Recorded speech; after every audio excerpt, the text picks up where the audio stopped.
Baraka de Salah to all our Muslim followers. Welcome to the show. I am Morayo Afolabi Brown. As always, I have the ladies with me. Wake in the building.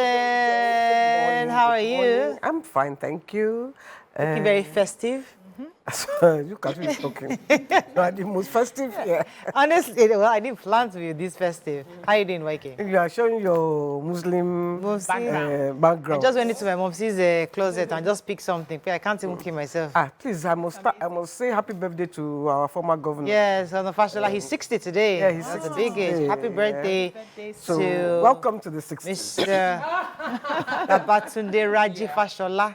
Happy birthday, sir. Happy birthday. Yes, good. Happy birthday. Honestly, it's shocking when I see a picture of former governor that is just clocking 60, because really, Nigeria has used Him very well. have used you very well. While I love to say, just take a break for the next 4 years and rest. In my heart Please, of hearts, I'm take praying a they break, give you work, because He works well. Yeah, he works Yeah, well. he He gives feedback. His family needs him. Yeah. He has said it that But he needs. the way he looks, I think that needs that rest. happy birthday, sir. Like Nigeria would come back to you, but I would say just give him a break. It's been over 20 years. He's served this from nation. Lagos to So, Nigeria. yeah, he should be with his family. Yeah. Family, kids, probably getting married now, having been grandpa, walk the kids down the street, ride a bicycle, do stuff. Just leave us, we'll be all right. Nigeria will be all right. How are you doing, Abiajulu? Doing amazing. Happy birthday, sir. So yesterday I went to check out the location for Potential. exclusive femininity dinner on the 8th of July. It's a very luxurious location. Nice. I've told people, I said, Yeah, I'm "You're coming, not no." female." Yes, so I will send you people to Mainland. No, Island. VI. It's Yeah, okay. it's going to be in VI. And we're just going to have a Island good since- time. So people are not paying for the information we are giving them. They are paying for their food and their drink. And we're just giving the information just to help a lot of women Right. to get back their power, their goddess, their queenness. So is looking at me. So I'm looking forward to it. And I'm expecting a few more registrations to be done for the event. Interestingly, my pastor's, I'm going to put her on the spot, my pastor's wife was having a conversation with me, and she was telling me, "Mariah, you need to be more feminine. You're calling your husband brown. Just soften it up. You're too hard. Just, Come you're for just too our hard. event. I think I need to soften up a bit. I got you. I was trying to, honey, sweetheart. Yeah. I beg, brown. Brown, be like, are you all right? He'll adjust. Beginning. Yeah, we'll see how you do. What's the plan? Today we're just hanging. Today I'm going to visit family because my parents, my family is Muslim. So I'm going to be seeing Fuja family today. I'll stop by at Mrs. Shitu's house.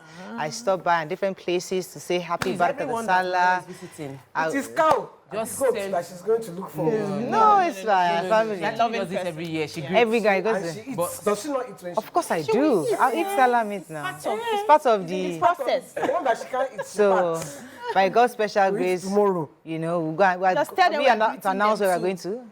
Are we allowed to mention? Okay, no. So after that, all right. So different places. So stop by and see how it goes.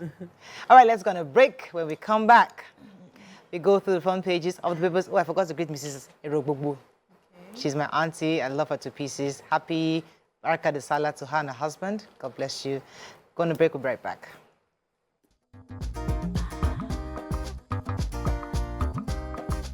Stay tuned. Your View will be right back. Okay, we're going to start with the nation. Eid al-Kabir, our challenges surmountable, Tinubu assures. Single-digit interest loan coming for MSMEs. Naval rating beaten to death. Woman sells neighbor's child for 1.7 million naira. World Bank projects 2 trillion naira saving for federal government in 6 months from subsidy removal.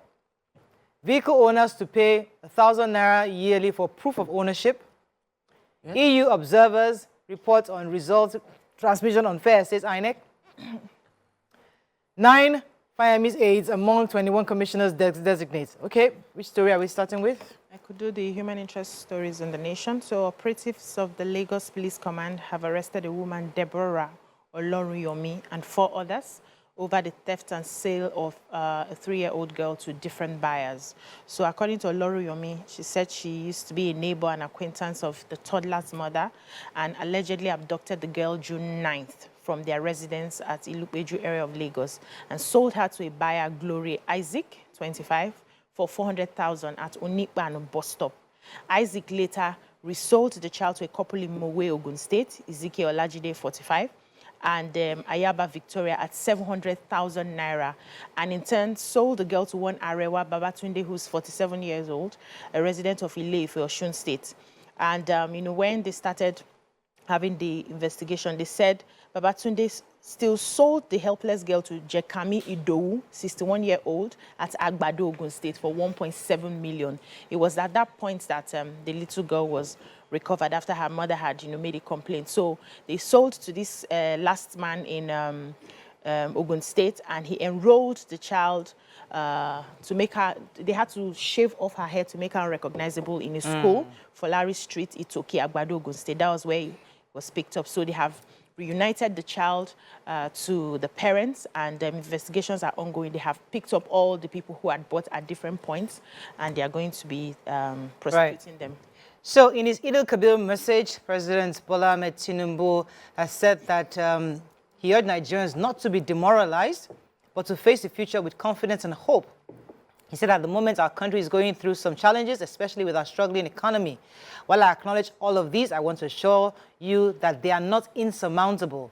I'm working day and night with my team, fleshing out solutions. We have started with the decisions taken so far, and we shall remove all impediments to growth.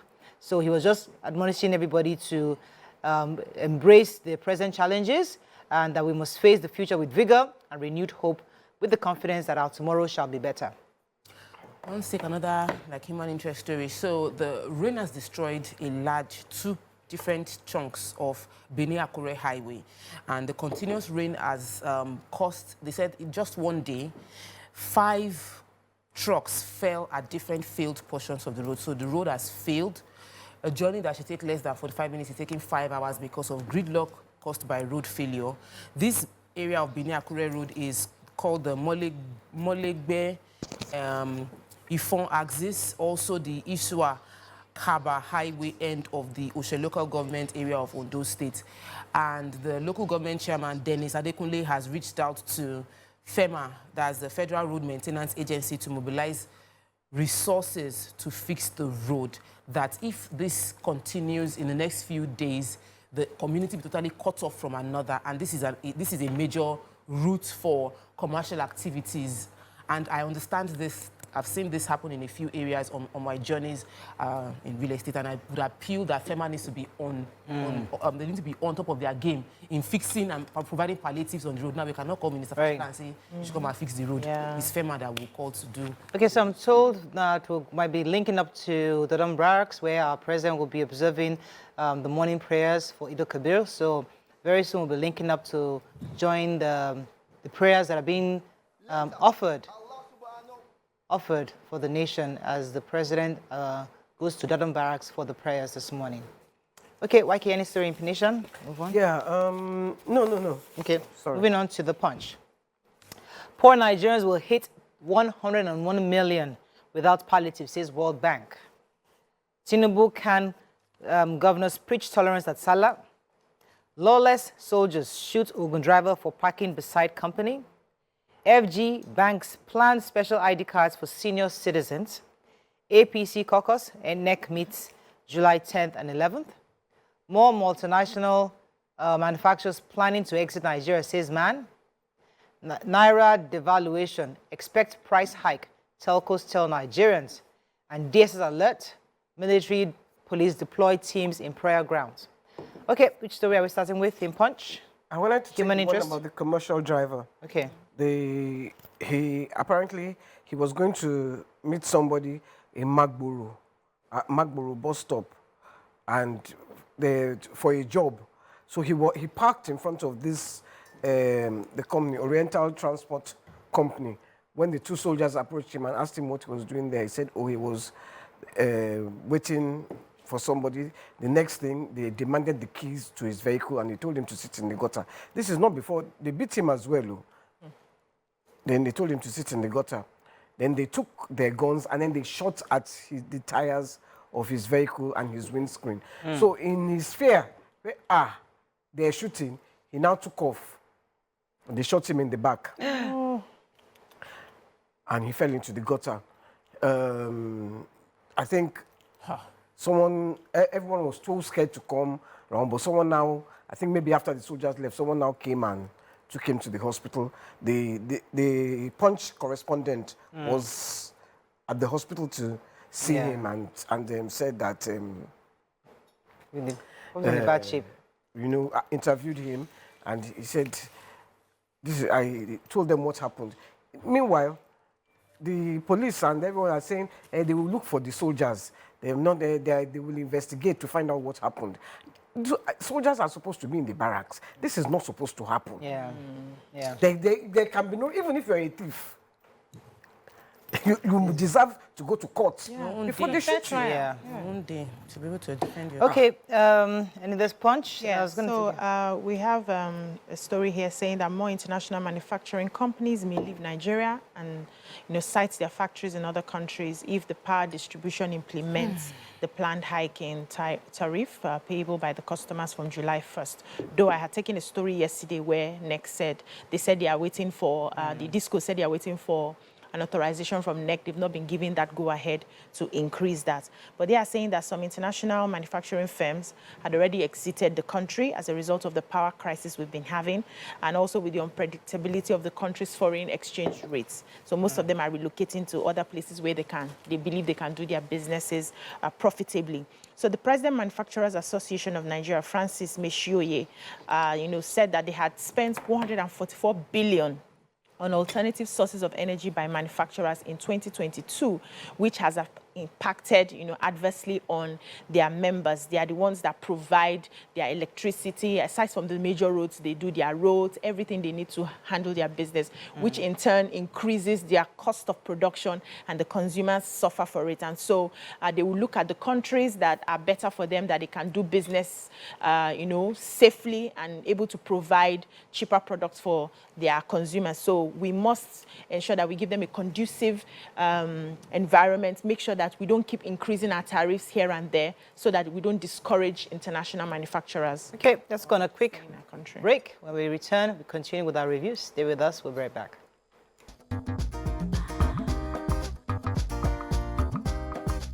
Stay tuned. Your View will be right back.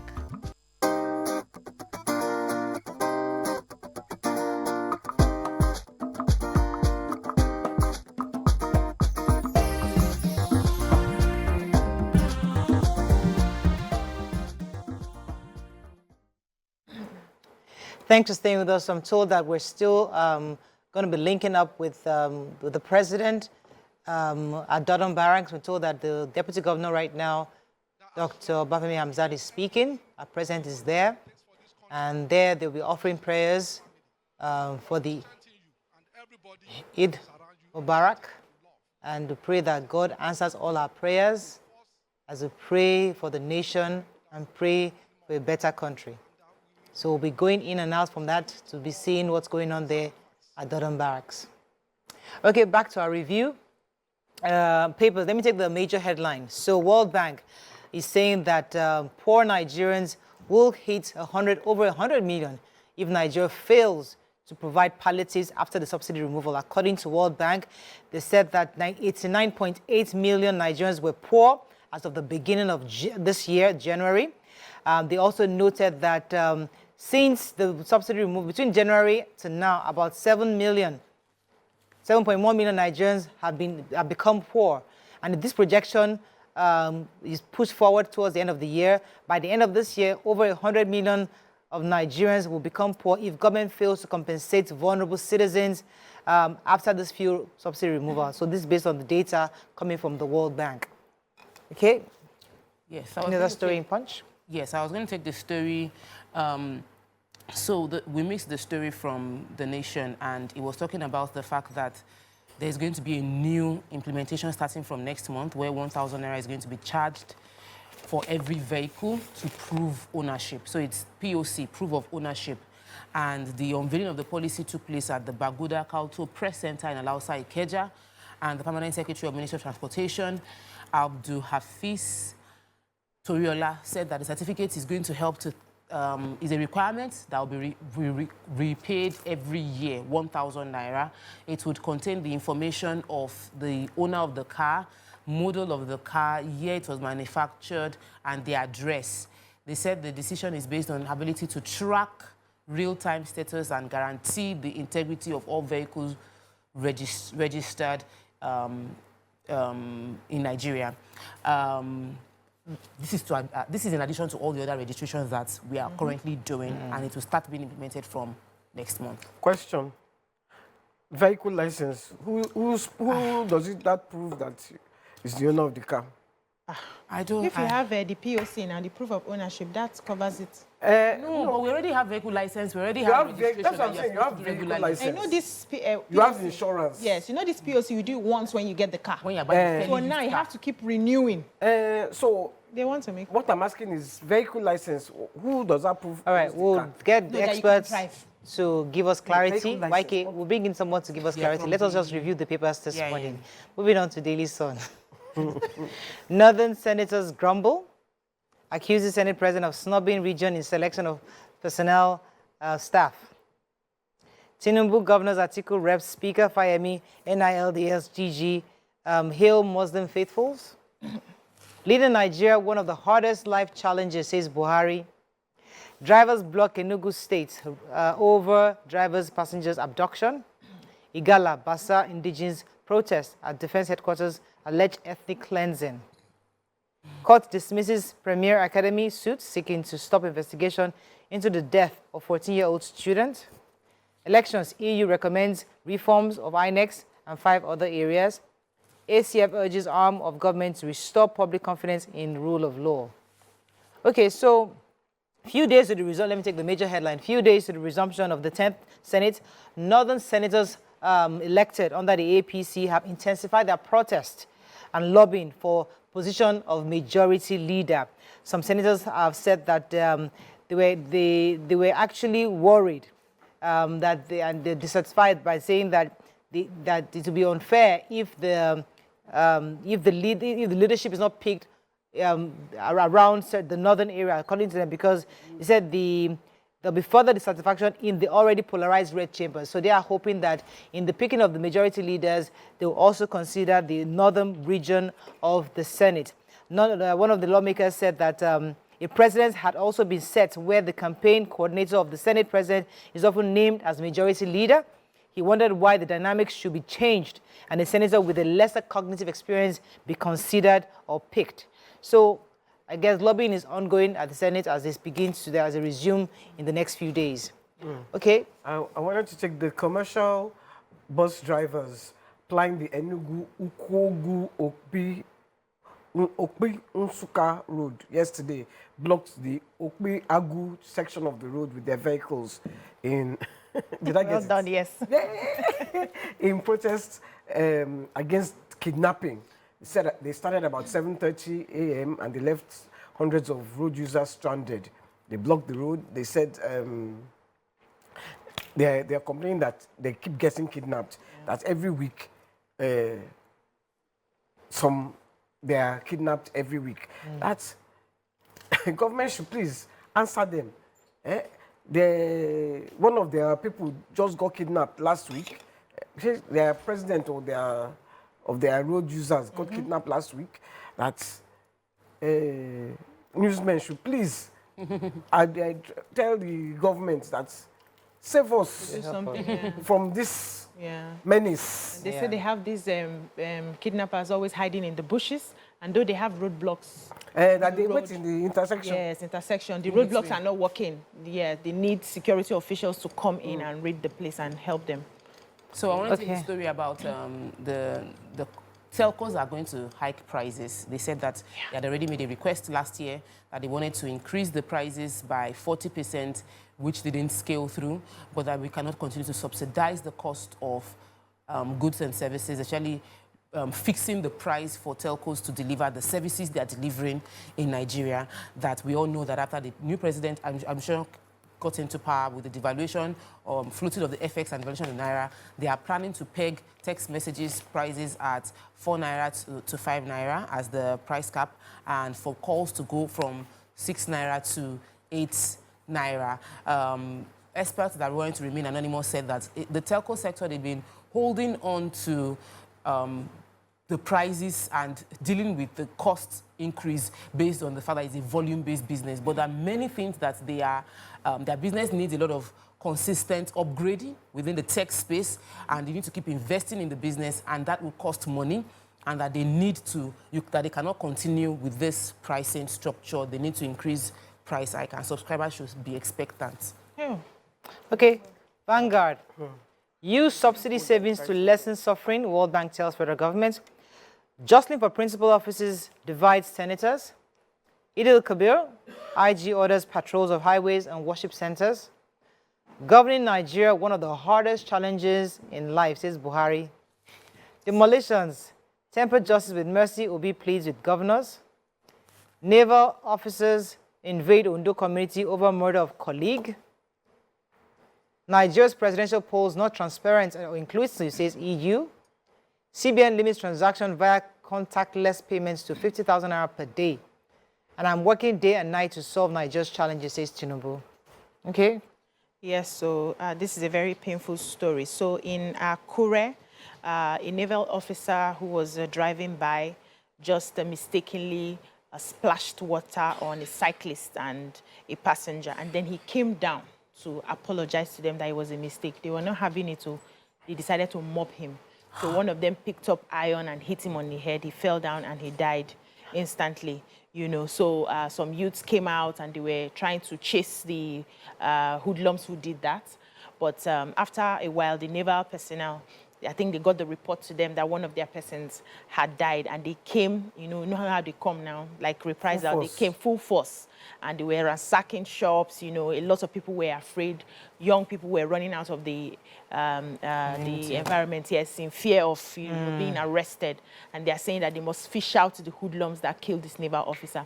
I don't know how angry we can get that somebody made a mistake, came down, and that's why some people will make those splashed. Yes, splashed water. It didn't hit him. Yes, so just splashed splashed water. Ordinary water. And then they decided to kill him.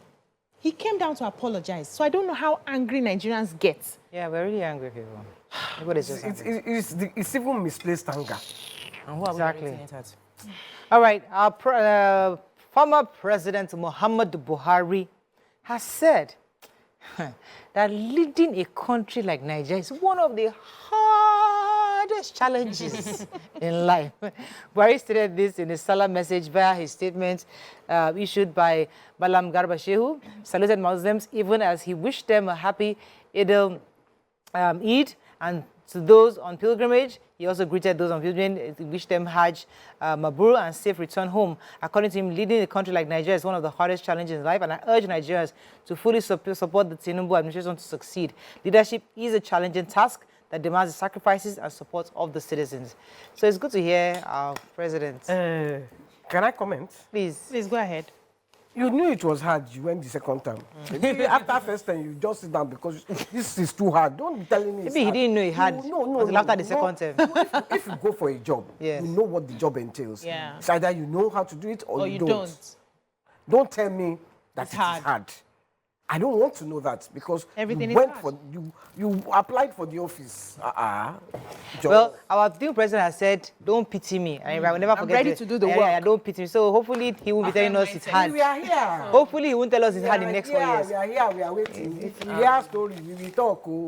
Yes, yeah. We must talk. Former presidential candidate for Labour Party was speaking about the demolition in his Twitter, pleading with the governors, making a case for the victims, saying that a lot of Nigerians are facing enough hardship, and that while he knows that some of these buildings did not get the proper approvals, he says some of these buildings were built, but we know the buildings were built in tactical collusion with local government and a few government agencies, and they might not be on the right way. Demolishing the buildings now is very insensitive. That is appealing that that the governors and government tamper justice with mercy, understanding that there's housing deficits. There are a lot of these victims are going through several other hardships, and their investment should not now be demolished within this period.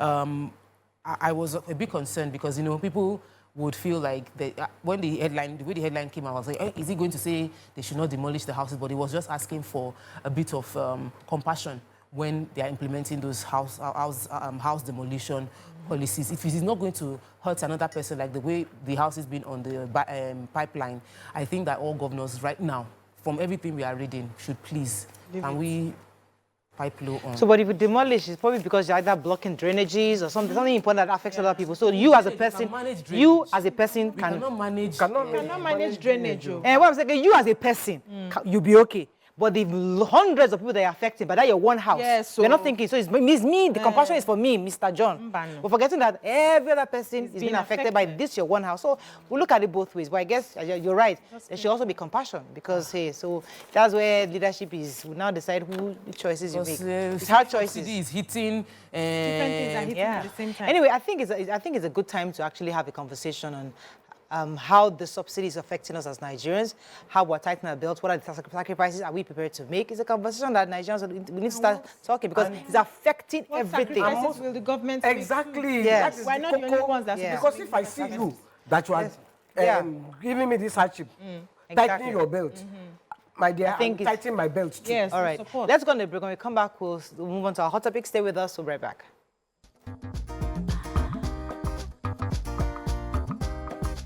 Stay tuned. Your View will be right back.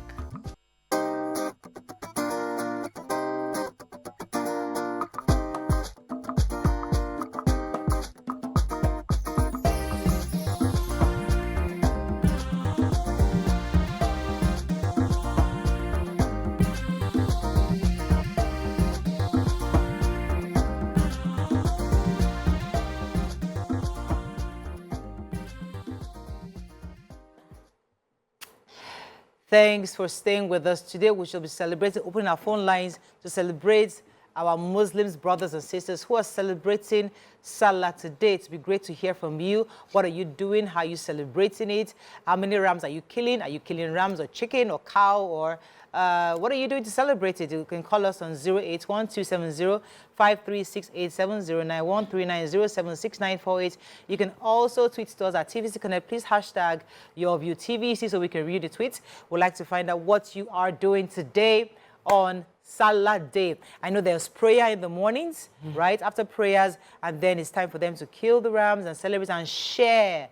I remember growing up, that was a big part of Salah. It wasn't just about eating the ram. It's about killing the rams, cutting them in parts, and then sharing it across. I remember I used to go to different houses, and they'll give you 20 naira to say thank you. You know, back then, that's how it was. I don't know how if it still happens now, because if people still do that kind of sharing, I don't know. Nima is not here honestly, to tell us. culture has changed because growing up, I grew up in Mile 2, at least from when I was 7 years, and you have a lot of Muslims because it's one building. My mom will say, do you want to stay here where one building, 16 landlords? That's every building has 16 landlords and there are 3. So within that place, you have like 16 people that some of them are Muslims and they always celebrate. We always have like 3 families killing ram. And there was never a party. They didn't used to do canopy and have music and there's band playing. It was a kill the ram And share. and they cook a little and share too. We get a plate and then we get raw meat. So a lot of people give us raw meat. But now we're having more parties than before. The parties now we're inviting, it's like a birthday party, it's like a celebration, as opposed to that religious, very family gathering that we're just doing this as a religious moment. So I think it's a culture shift, and we are moving with the culture. Some of us that we like ram meat, we are happy to move with the culture. I was already, every Ilea, I go to, what's her name? Morayo's house. I know that one I don't even need to call. I wish I go. When I saw her at your party, I said, you know that I'm coming, Abi. You know, so, and I think it's also important in building interreligion bond. So I don't mind that the culture has changed. I'm happy that I can now easily go to my friends. I know of Christians go to their Muslim friends' house and they eat. And my staff, I was asking them, do you have any Muslim friends? They don't have. I say, why won't you have a Muslim friend? But that means you're keeping your circle so close. You cannot relate with what other people are going through. I think it's a good platform for me to share that information. Your friendship should not be just tied to the people that you are familiar with. You should have friends that are not cut across. That cut across. God Muslims, does not Hausa, have any religion. Traditionalists. God has no religion. Now we give our religion. Hey, Leave VCO. But it's true. universe. How you The doing? universe has got no religion. So tell me, what are you doing for today? I know Salah. How about the So Salah mean this to you? has been my best Salah yet in the history of Of Salah as in- celebrations. For real? Yes. How so? I got a gift. And I'm really excited about it. So usually there was a time my husband and I would go visit some of his Muslim colleagues in the office then. But after a few years, we stopped. Everybody just got busy and all that. So normally what I do during Salah celebrations is after the show, if I'm on the show that day, I just go home to my house and I don't have much Salah friends. But I realized that I have a lot of Muslim customers. You people are seeing me this morning. Muslim customers. Send address. I will not give you discount or if you don't send me ram meat, you know. But I've always been open. I did a training some time ago and I had some Muslim people come for my training. And I've always been open to, you know, just teaching everybody because I believe that we are here. We are supposed to have love. We're supposed to be united. And now that they are celebrating, I know that most of them celebrate with us when we're doing our own Christmas celebrations and all of that. It's a time to remind ourselves that we are one, irrespective of our religious differences. Right. It's still, choose to all of serve us God. will still die the same way. Nobody came here with anything. Nobody will go back with anything. Absolutely. We should, you know, enforce that love within. I personally feel that religion has actually divided us more than it has brought us together. But I'm happy with the generation that is coming up. We're beginning to see where the loopholes are to say this is not who we're meant to be here. And I'm excited about it. So happy Barakah Salah to all our Muslim brothers and sisters. Muslim customers, send my meat. No discount Idel for you. Maulud, I think. Yeah, so it's Idel- Eid Mubarak. And Eid the Mubarak, yeah. Mubarak. And now, I know the person that sent us the meat, for whatever reason, they are yet to send white queso. So hopefully with this TV, we can tell them to please send the white queso because they had given the ladies... They shouldn't send it again, please. Since you did send it before. the first time. Send it. we are vexed. People on your behalf, we are fixed. But I think really, I like the idea that of sharing. I like the idea that the beauty of this season is to share.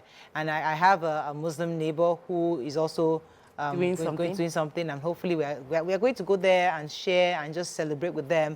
And I like the fact that I'm going to be going around today also to share and give and sacrifice. Right, let me come to you. I know that, what are your plans for Salah today? I'm visiting a friend Yeah. who is a Muslim, Yes. and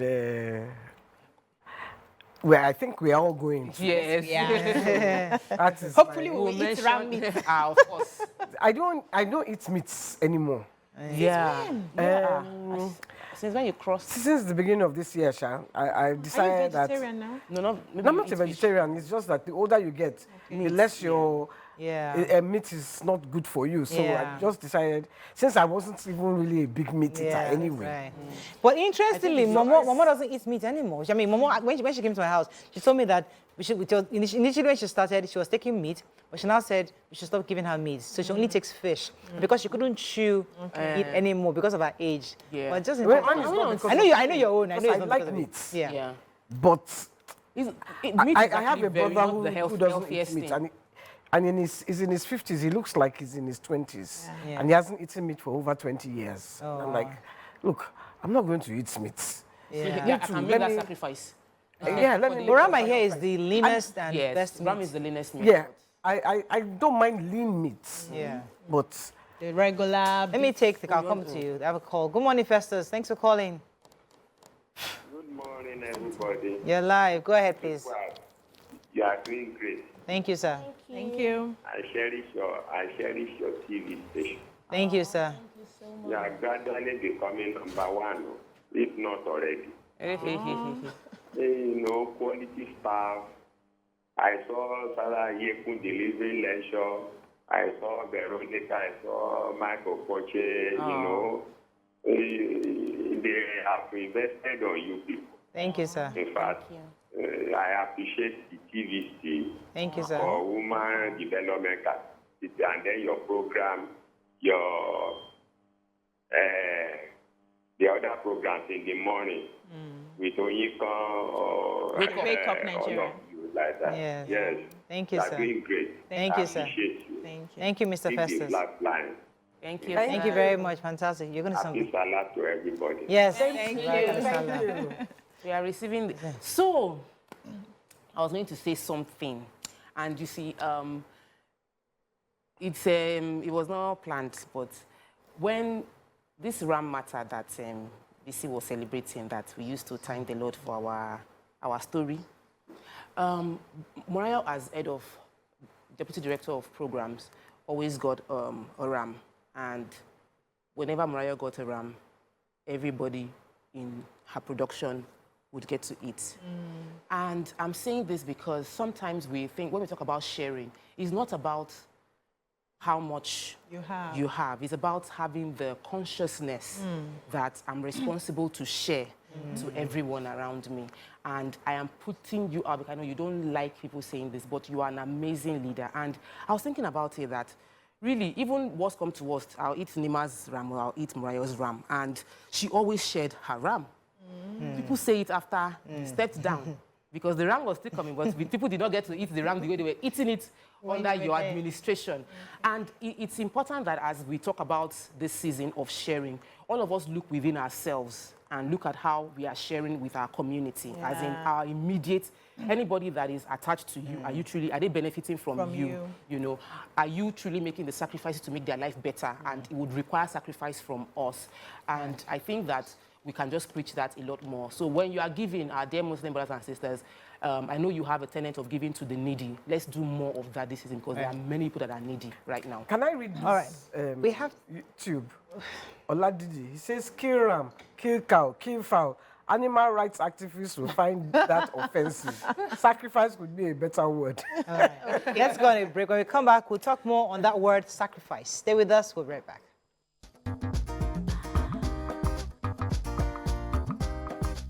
Stay tuned. Your View will be right back.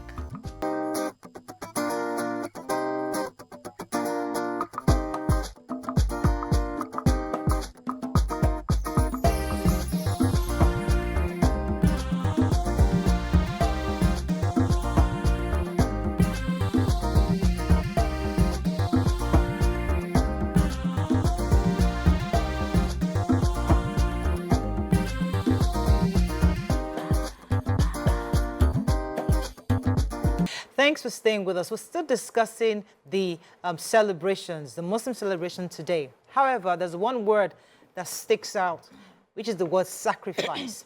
And the reason why this word is so important this season is because of all Nigerians having experiences, especially since the removal of fuel subsidy and the floating of the naira. Nigerians have complained of hardship. And federal government is asking Nigerians to sacrifice. We even read from the president's speech today saying that we should still hold on in these hard times because they are planning, working day and night to ensure the reviving of our economy. But what are your own thoughts on this? How do we sacrifice as people, and how does government also sacrifice on their end? How do we sacrifice to ensure that we suffer this season together, in hopes that there'll be a silver lining in future and we'll have a brighter future for our economy? What are your thoughts on this sacrifice, and what domestic choices are you making, sacrificially making, to change, to reduce things or to improve things so it's not so hard on your family? That's the conversation I want to have right now. Call us on 081-270-53687. 09139076948. You can also tweet to us at TVC Connect. Please hashtag YourViewTVC so we can read your tweets.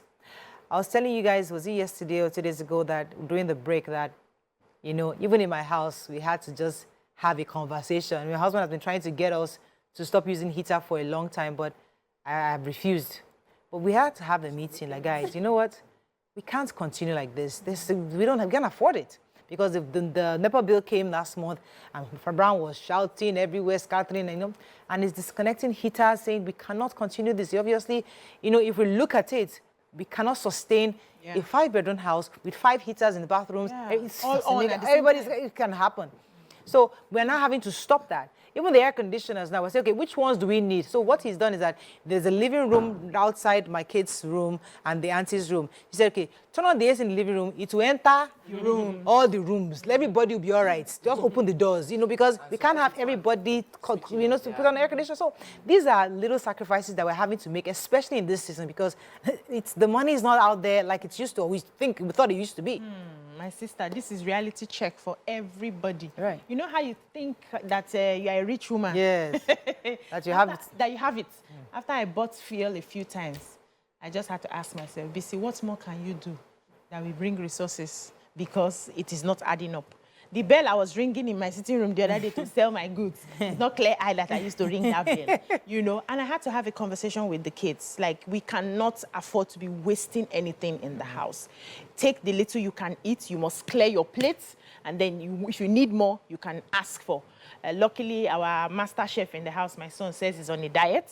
So he's cutting down some of his meals. He's doing water fasting between and all of that. He says, I say, thank God you're doing this diet now because we all need to, you know. Also, the generator, sometimes we'll run it overnight, no more.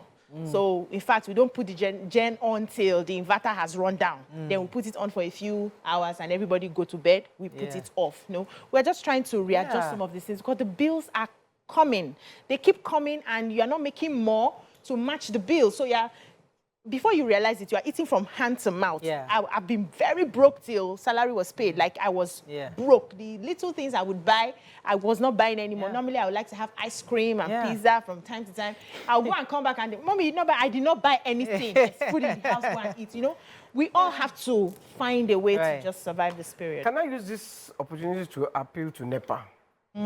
That, please, your system for prepaid meter, keep it running, because when your NEPA bill runs out, your NEPA meter, and then you try to pay, you can't pay. Why? You're asking me why? It's NEPA issue, am I NEPA? Maybe network. You can't pay, like the Keja Disco. It's them now. It's Disco, Keja Disco. You will be trying. So like yesterday, we were trying. You will pay. The bank will deduct your money. And so it was a system issue. Okay, it was a system issue. Yeah. You will see your token, so you have to go there and go and queue and be begging. Meanwhile, NEPA will run out. So you don't have light. You now be burning diesel because NEPA has run out. And this is not a time to be burning diesel. At all. So please, this is the problem we had with the Mefele. We are not having it with the Keja Disco. Do your system, let it work until you're done. Nigeria is just frustrating. And you see, you are saying, okay, yes, I will tighten my belt. Yes, I will tighten. We all want to tighten our belts. But they have to make it easy for you to tighten your belts. Absolutely. We have to actually even see them too tightening their belts. Yes, so before we faint. I don't want to see 100-car convoy. Mbaso.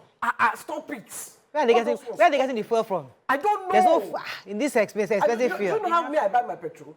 Since I came back, I've not bought, I've bought up to 10,000 once. What? You're just feeling it that's every 2 days. I don't go, I'm not like you people. I sit there in my house. I don't go anywhere. Where am I going? What am I looking for? 30,000 to fill my tank? I'm telling you, YK, I feel that tank. I do 50K 35,000. And I just sat down. 85,000. Only important places we see me at. To fill a tank. Hope you didn't sit down in the filling station. You left, I just said, phew. What? You know, I went to the supermarket yesterday and I saw a woman buying cereal boxes, you know, Frosties, Kellogg's. And I'm thinking, wow. You are still buying this stuff? You are still in this space? I didn't buy, I don't buy these things anymore. So for me, it is that we would have, there are different sides to the conversation. As we're in the season, we're making sacrifices and the government has asked us to make necessary sacrifices. The government has told us that subsidy is not sustainable. The government cannot afford it, so they took it out. And we must all understand. We said, okay. They say they're going to increase the bill for Telcos? power. Okay. Telcos too want to increase their own. Forex is now floating, which means that everything that you probably could buy before at a reasonable range, prices have changed. Yeah. So it is important that we understand there are many external factors that have changed our internal factor. So we must adjust. In making that adjustment for me, prior to this season, I'd already cut off some. Like when you mentioned it, Morayo mentioned that cereal, she does not do cereal boxes. I told my children, they beg me every day. We don't have some, I don't want to mention some particular names. I'm like, you are not going to get it, Daddy is not going to buy it. You can beg him from today to tomorrow. I've told him he's not buying. Then we got home, and on Monday, sausages had finished. And my house get root list. My husband said, I bought 3 packs. Which day? You finished it in 1 week. Do you know how much 1 pack cost? I was upset when I heard him telling the house girl, I say, Mark, we are not buying sausages anymore in this house. They should eat fish. Yes. They should eat fish. Like, I don't get it. We're not buying. If we and that's the thing. We must cut off things that are Absolutely. Unnecessary, if you ask me. and sometimes you will look at it that I've worked so hard. I want my children to enjoy. Yeah. I honestly, I eat once. I barely eat once in my house. Sometimes the entire week, there were 3 days that I only had cucumber and milkshake. And that was the only thing that I ate. And yes, I'm on a diet, but I'm already used to it. So if I'm not eating, my husband is not really eating, then my children should at least eat. So I make that, like, give them egg, give them meat, give them sausage, let them eat. But when you now calculate again, you'll be like, what is the most essential protein that they should eat? Yeah. That's what they should eat. Now, I bless God that I can even afford to make this. There are many people that cannot even afford to make this decision. I was talking to somebody in TVC very recently, and he was saying that, you are Olowolo diet. Olowolo diet. He told me, he said, Olowolo diet is a person that has money that will diet. That some people, what they are wondering how the 2 kilo of rice, they are going to eat it over the weekend. So when our leaders, and when I heard it, it occurred to me that many people, once you attain a level of comfort, you have amnesia. You become comfortable, you don't remember what it feels like not to have enough to eat. Our leaders, majority, are largely, not even largely, are 100% comfortable. So they don't understand the impact of the policies on the lives of the majority. They cannot see it. They cannot imagine it. It's too far. They've left the season long ago. So when you expect them to say Tyson bells, they'll feel like, as they make sacrifices like don't drink beer or cut down. I'm saying make sacrifices like you are portioning the food your children will eat. We need our leaders to understand the kind of sacrifices people are making. Let me take this call from Shola, calling from Ikorodu. Thanks for calling. Yeah, good morning, Morayo. You're live. Go ahead, please. Good morning.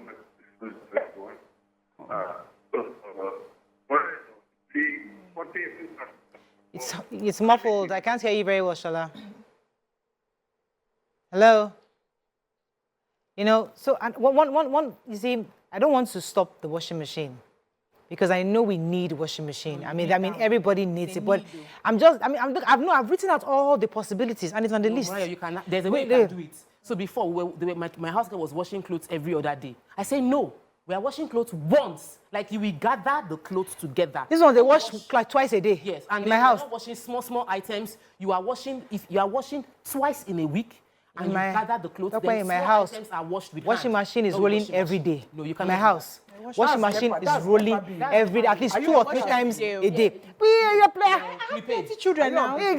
Sorry? Are you unprepared? I'm unprepared. Yeah. So it's running every day. That I need to adjust. I can't pile clothes. It's what I'm saying. We are all unprepared in our houses. Me, Shrine. We are not unprepared. They give us bill of 800 and something thousand every month. And that's estimated bill. That one is every month. That's olden days. When they want to be kind. When they don't want to be kind, we see 1 million. This high, we just look at the bill like this. I will think of my life, think of everything. But guy, this is country. Nigeria, they bomb me.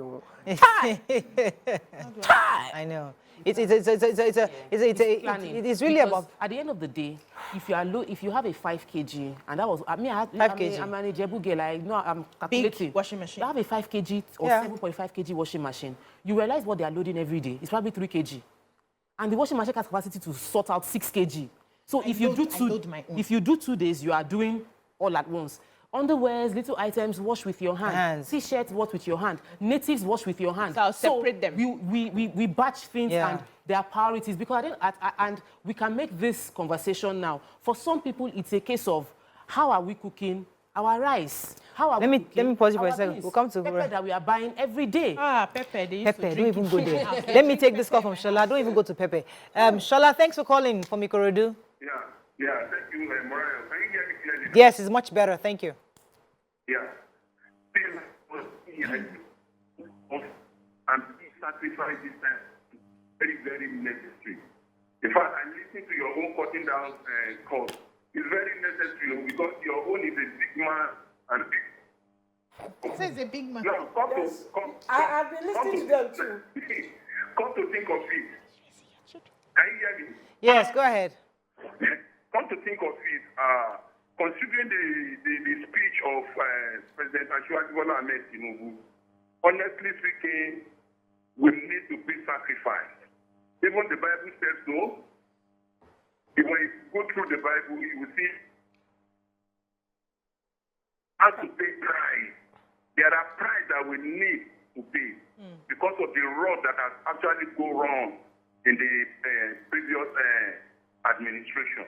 So this time around, we need to bear it, we need to pay the price, and we need to make a sacrifice. And I pray for that grace, the Lord will increase each and every one of us to bear it through. Amen. Thank you, Shola. Let me go on a break. You know, we've been discussing how we can make sacrifices, but it's time for us to even advise our leaders the kind of sacrifices we would like to see from their end. Stay with us, we'll be right back. Stay tuned. Your View will be right back.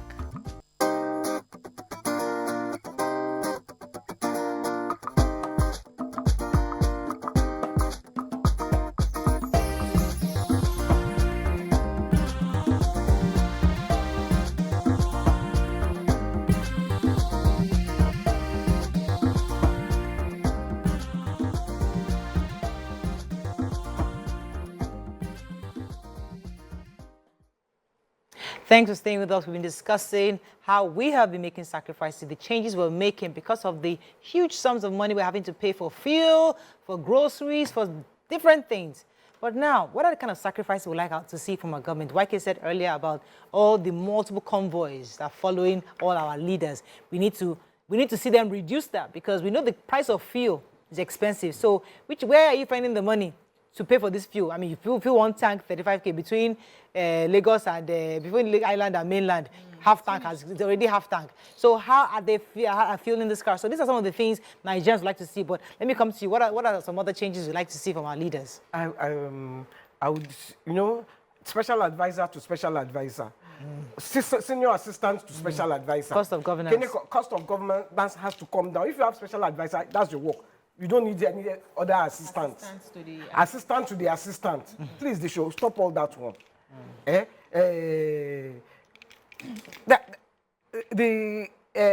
What do you call it? There's a word for it. The convoy?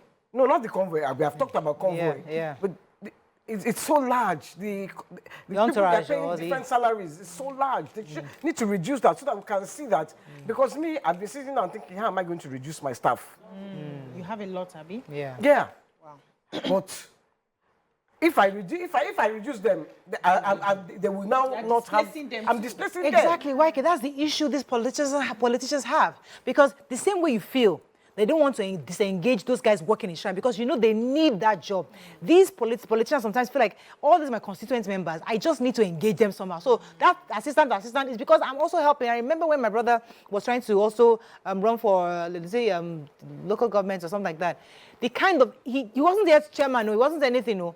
But because he was just a known leader, the people, they come to his house to pay children's school fees, and their father just died. They are constantly coming for one need. So how does he empower people? These politicians sometimes feel that all these special advisors they are saying is just to empower their political constituents. Sometimes that's what they do. So the same feeling you have, if you are paying from your own pockets, your own personal pocket, you can go and employ special assistant from every single local government in Nigeria. That's your own business. Pay it from your pocket. But once you are paying from government pocket, you cannot empower people. They won't listen, no. These Nigerians. No. Our people. So once you enter government, they feel like you have national cake. They have access. They will come to you. That's the problem. Yeah. Yes. Politicians get appointments and they start receiving text messages immediately, reminding them of all their bills. The moment they announce you, the moment they announce you, even you never receive the letter of appointment. But the moment they announce it and they see the papers, everybody will start calling you, greeting you, reminding you.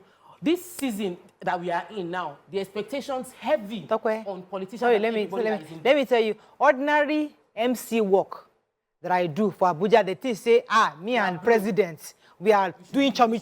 I started getting half and half. You know, come on. Everybody here has to. Okay, I beg you. So ordinary small thing, they just automatically think, me and the president are having conversations. Yes, now we all think that. That's the problem. That's the Nigerian mentality. It's sad. We are copying the U.S. Democratic system.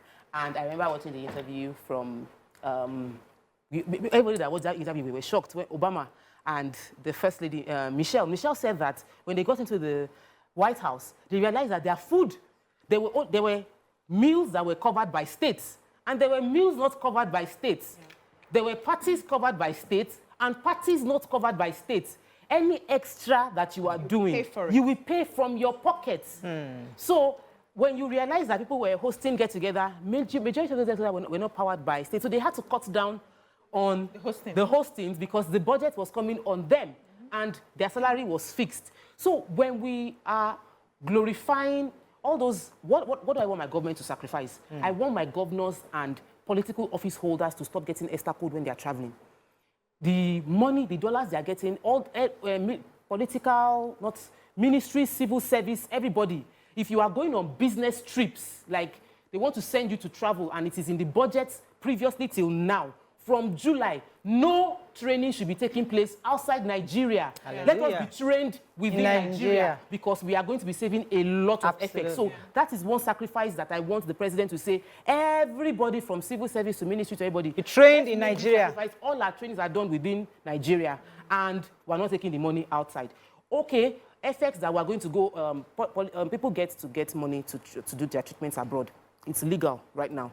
Even our judges, our some hierarchy. It is in the law for them that they will get high-ranking officials get their treatments abroad paid for by the government. Okay, we have good hospitals in Nigeria. Our former vice president did a surgery right here in Nigeria. You can go to the several hospitals here to do your checkup. Don't carry dollar. So we don't have to go do checkup abroad anymore. Do it here. So those are sacrifices I want to see. I want to see them saying, I did my checkup here. I did my surgery here as a way to show. I'm not expecting them to start drinking Gary because it's very far. But do the little things within your car to let us know that you are also making the necessary sacrifices. I think that is very critical. Those are what Nigerians will see today and begin that, yes, they are also making sacrifices. The big cars that they are using. Because these are new cars that we see them driving. Don't change Stop it. Stop buying new cars. Even the old governors that have gone, they should hand over their old cars to the new governors. Now, why they're not handing over? The cars are supposed to be government property. And so after your position, you relinquish it. So let's differentiate it because I know some of them would say, if I was working in Shell or I was working in Chevron at this level, this is what I'll be getting. But that's a private company and a private organization. If you have chosen to serve, you must understand that you must serve in humility. You must serve in sacrifice. That's the meaning of that word. Sacrifice. Service. So you are here. You are the one that said you wanted to contest for whatever political position. Begged you. Nobody begged you. You chose to serve your people. So serve. You see those fuel. You know why most of them don't feel the impact of the fuel when we're looking for fuel up and down? Because the government makes provision for them to get it. They load tankers and, buckets for them, for their fuel. You should buy your fuel with your own hard-earned money. So if you're driving like that SUV... But you have going on an official trip, Uncle? See, so hold on. From salary now? So it's from your salary. That's one. Secondly, we should make provision. No, hold on. No, but they give them transport allowance. So, for example, I am a lawmaker and I'm supposed to go and supervise what they're doing. Government covers that.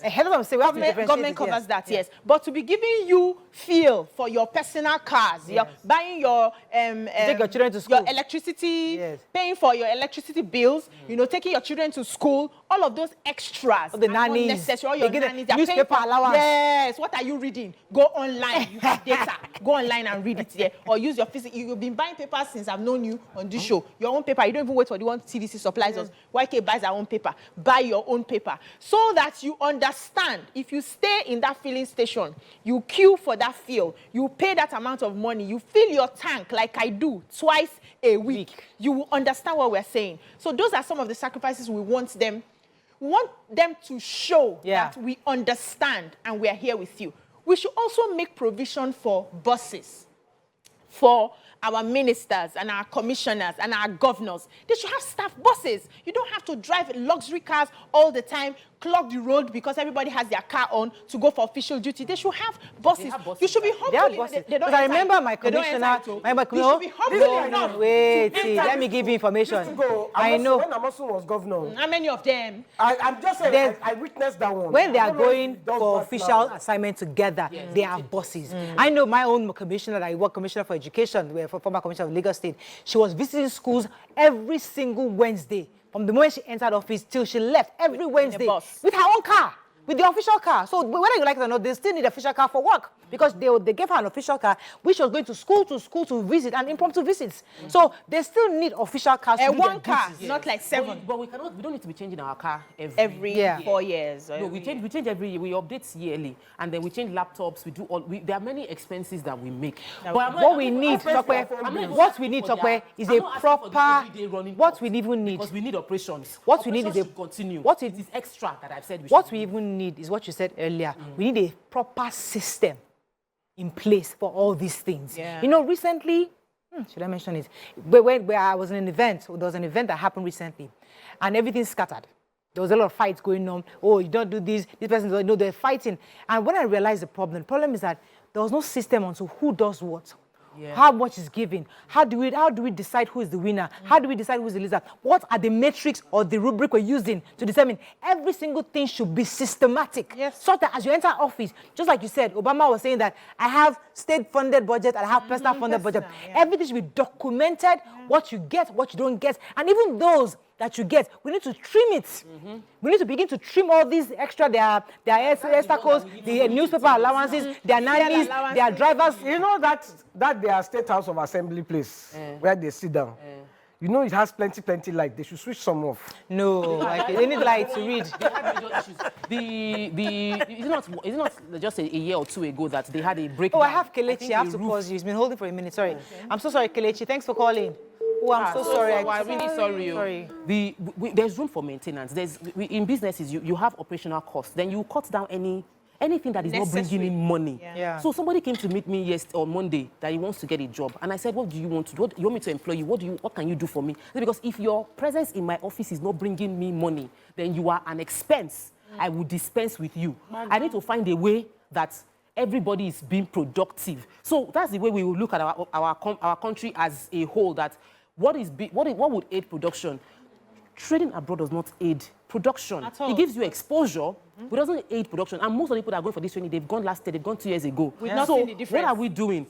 When we cut off, and the president has told us, all of us, that there's a huge sacrifice. The first, after they removed, you know when he said subsidy is gone, and there was a lot of backlash. I remember reading that full article here, when he explained that he understands this is going to be a sacrifice for the country. Tough one. I would like a corresponding.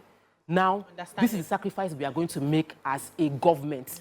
I would like him to give us that information and say, we are cutting this. In reaction to the sacrifice Nigerians are making, we are also making these 10 sacrifices. And this is the cost that it will implement. This is the cost we are saving. So in metrics, and I don't think it's the president that should do that. We have the secretary, the SGF. That's the former speaker of the House of Assembly. No, that one is Chief of Staff. Chief of Staff. SGF, the mix between the three key staff that he appointed in the first kitchen cabinet.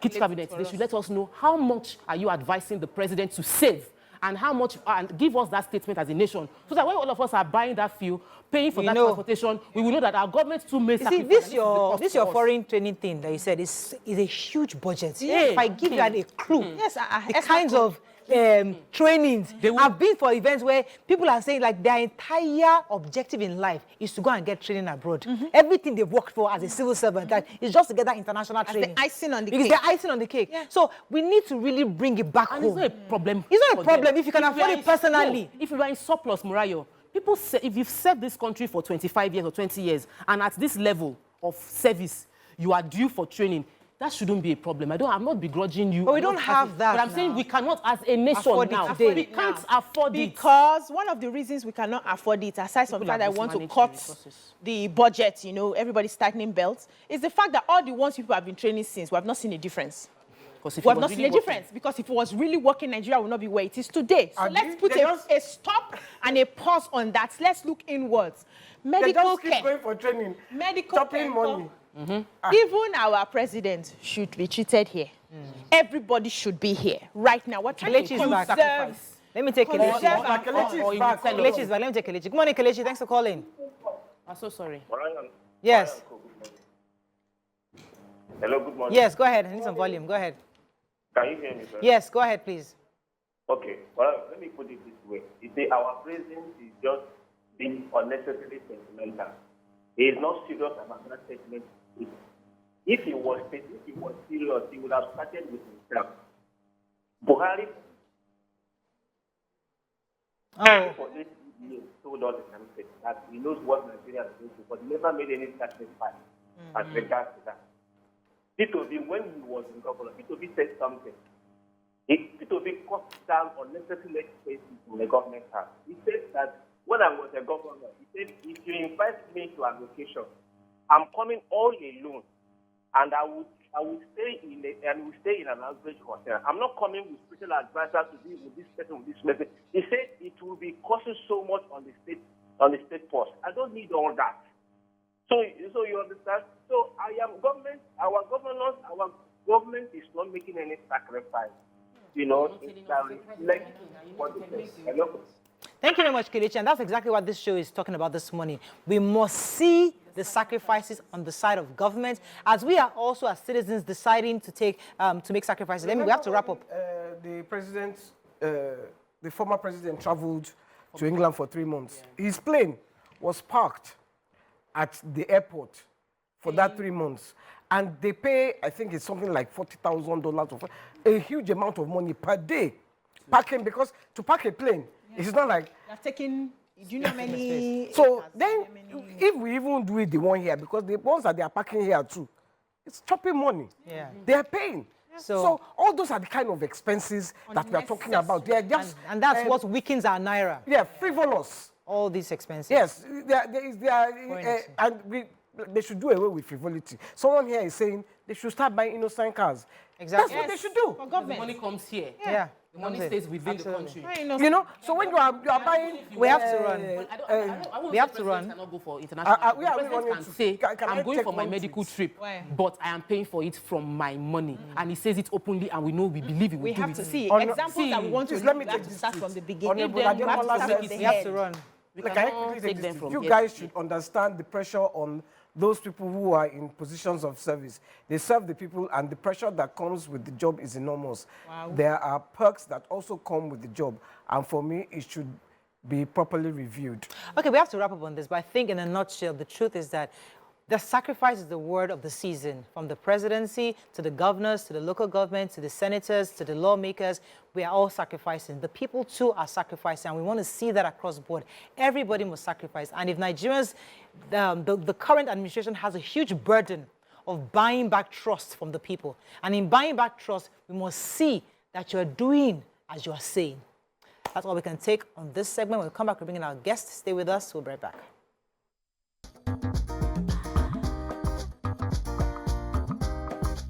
Stay tuned. Your View will be right back.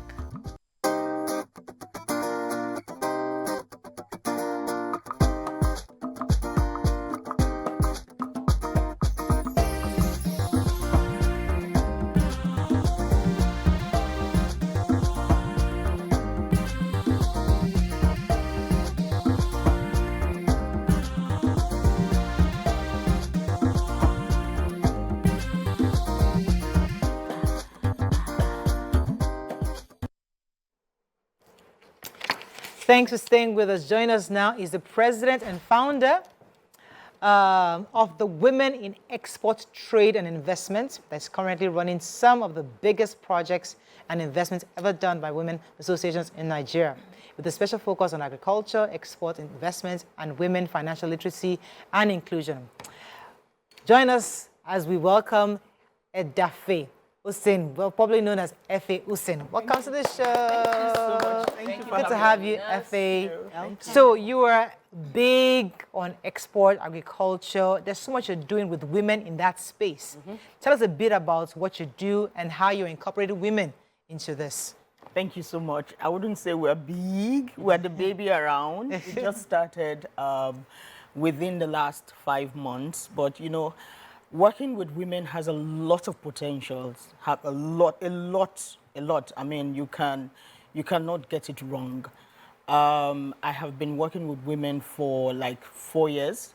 And then I noticed when I was in corporate employment, I noticed the huge potential that we have. Nigeria have very structured women organizations. And, but when we started going into the agricultural aspect, the export aspect, we found out that a lot of women were like, you know. Reluctant. Yes. But the statistics shows that we have more women, you know, in that regard, in that sector. So we decided to be deliberate about it. We decided to to push more women to focus on their export abilities and capacities.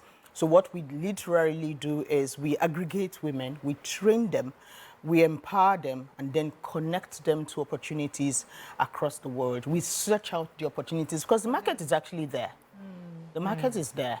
It's for us to just organize ourselves and, you know, do the work. So this is in agriculture, predominantly agriculture. So people are going to farming and they can export their products. Oh, yes. But we do not encourage export of raw materials. Okay. You know. Value addition. Yes, you have to do some value addition to your product. And we, of course, we met the bottleneck of, oh, this packaging is bad, this packaging is wrong, this product content.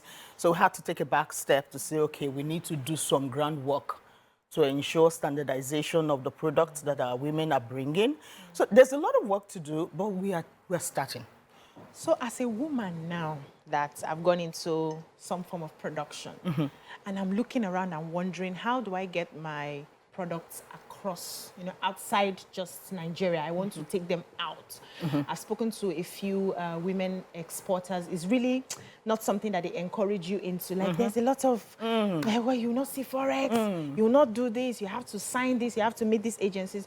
Do you help women to cut out all of those? Do you handle the women as under you? So you come join the organization and then you help them with the processing and the sourcing of the markets that they have to, you know, sell to, or they still come and do the waka by themselves?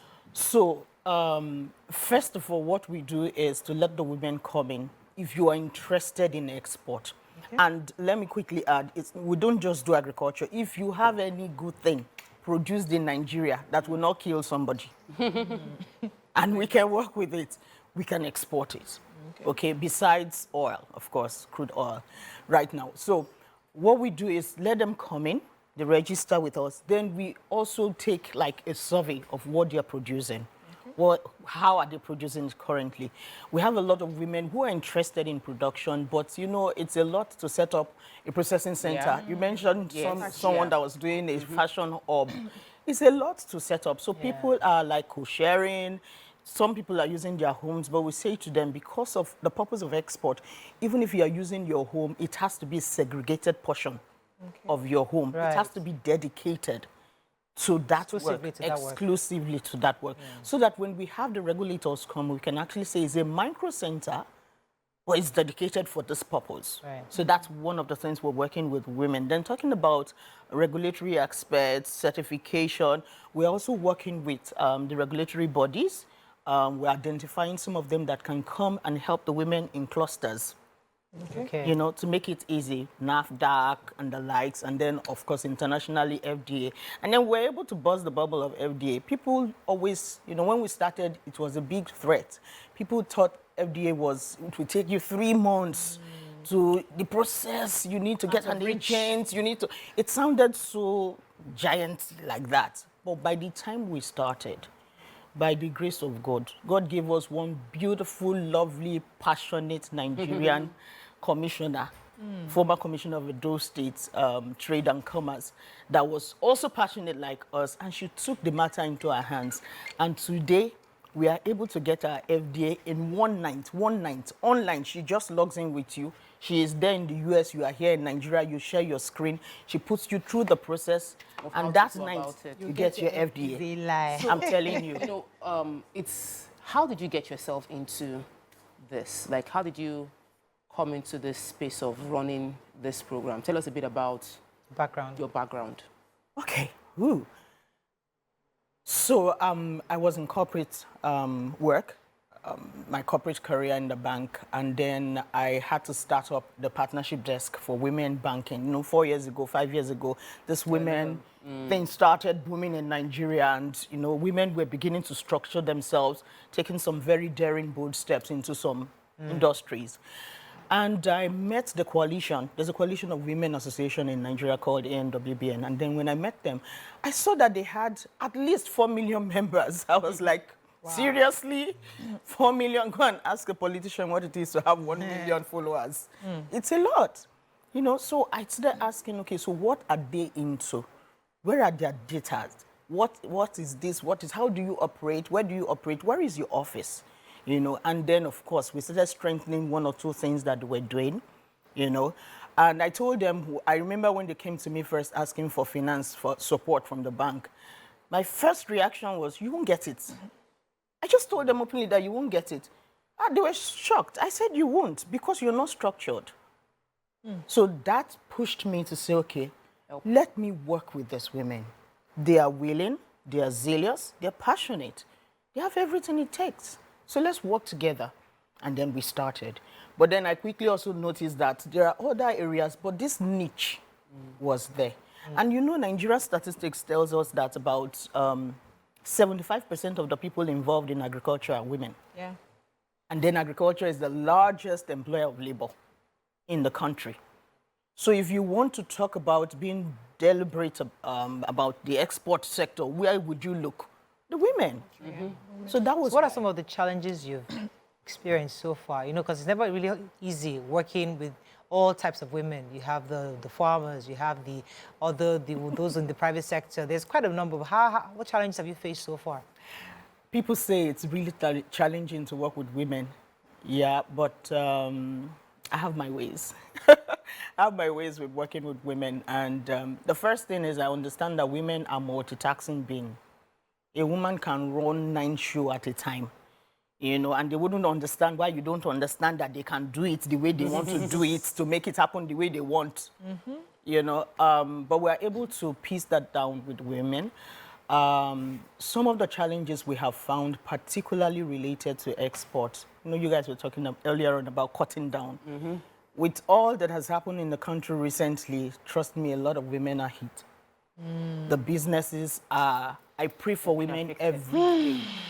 Power is a problem. Setting up, like I mentioned earlier, the centers for production is a challenge. We are currently seeking some form of partnership with the World Bank, with some government incubation center, so that our women can co-share. It also comes with its challenges, because when the women get in there, you know, we don't like to leave free things alone.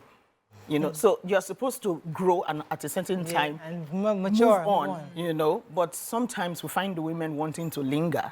So that's also a problem. Okay. And then you also find the part of women trying to cut cost, which you wouldn't blame them, but you would blame them also, because cutting cost is no way for anything that is edible. You don't do that. However, we also understand the stress, the strain from all that the economy puts together for us. You know, cost is a big matter. Then we go straight on to export itself, and you find that, okay, your price is not competitive. Too expensive or too... Well, I mean, yeah. Who are the women that you believe would be able to take advantage of your your platform? Every and any woman. I always use the analysis of from the woman that roasts bole by the roadside to the woman that wants to build an aircraft. Yes, we can do this together. And then I encourage women, you don't have to own a product to join us. You don't. You can be interested and you can support what others are doing. For instance, we're setting up a packaging center because we found that even those that have very good products, Package well. Means to package. because packaging too is another matter on its own, you know. So we are setting up a packaging center. There are very few of them around, so we're setting up some. So those of us that can, we're not interested in owning a product, we can actually support in setting up the packaging center and be a co-owner. So now, like me now that I created my own banana oil. There's no banana oil in the world right now. Interesting. And I would not just like us in Nigeria to have access to it. I want to be able to export my banana oil Lovely. to the world, right? How do I get in? Do I just come in? Do I need to pay something to be a part of the organization? Do I need to be subjected to testing? So what's the process? So first of all, yes, you can come in just like that. Just come in like this, okay? And when you come in, we can now look at, you send a sample. Okay. We can look at the sample that you have. And by the time you want to start doing business, you have to register. You know you have to register. We have 3 categories of registration, right? But we'll look at what you have. We'll look at the, notice it's one thing to have a good product, it's another thing to sustain it. When you export, we need to know that if a client says, I want more of this, we can get it. You understand? So we have to look at that. Of course, we have to look at, you talked about banana. Banana in Nigeria, thank God we have a lot of bananas. We do. Yeah, but we need to be sure what species works. There are various species of banana. So which one works and to which country will it be acceptable? Some country, you'll be amazed how people choose food items. Please, I want to ask you this question. You mentioned something in passing, and I feel like because a lot people watching might be wondering where would I fit in into what you're saying, but in giving value, since what a lot of people are going to be watching the show, what would you say is a few, maybe 1, 2, 3 key thing that a lot of women businesses or businesses don't take into cognizance that will make them not access fund? You said you told somebody, their group, that you won't get the loan. And there's something you saw that made you say they won't get the loan. So what would be 3 things you say we don't do as business owners that don't make people get loan? And what can we do as business owners that will make us access funding? So first of all, structure. Okay. No matter how little your business that you're starting up is, structure. Structure is ambiguous. Can you break down structure? So when I say structure, who are the people in the business? Is it you, yourself, and your brother or your cousin, your sister, nephew? What are they doing? What are their roles in the business? So that if someone comes to you and say, okay, we want to support your business with 5 million, your cousin, nephew, niece that is working with you will not come and say, okay, my share from that 5 million is 2.5. We need to know what role they are playing and how the role works with the product or the business that you say you have. Right. And then sustainability of that business. We don't want to fund a business that in 2 years' time It's closed down. it's closed down. So track record. Track record, sustainability. And then even your capacity to manage business. What trainings have you gone through? What kind of business are you into? Is it your skill? Do you have the skill for it? You know, and is it scalable? Is it something that can grow? Yeah. I don't want to throw money as an investor into your business when it cannot grow. You can just continue to exist, but nothing is, you know. We have to wrap up very soon, but I know you have an event coming up soon. Tell us about it. Oh, yes. So we, like I said earlier on, we are the baby around. We just started like in barely 6 months. But we are having our official launch on the 29th of July. I am inviting TVC and The View. Please come. The 29th of July, and it's happening in Sheraton, Lagos, Ikeja. The reason why we want to have an official launch is to opportunity to invite all the stakeholders. You know, to come and see what the women are doing, particularly in export, and see how they can support and how we can grow. We are very, very open for learning and opportunities to know more things that we have to do. Thank you very much. Thank you. It's a pleasure having you on the show. Thank you. Hope you guys have learned a few things as we have. Have a great day. Happy Salah to our Muslim brothers and sisters. Enjoy. Have a safe Salah. Please protect yourself. Be very safe. All things that are happening out there. We don't want to hear any bad news. But enjoy the season. And don't forget, sacrifice is the word of the season. Have a great day. We'll see you tomorrow. Bye for now.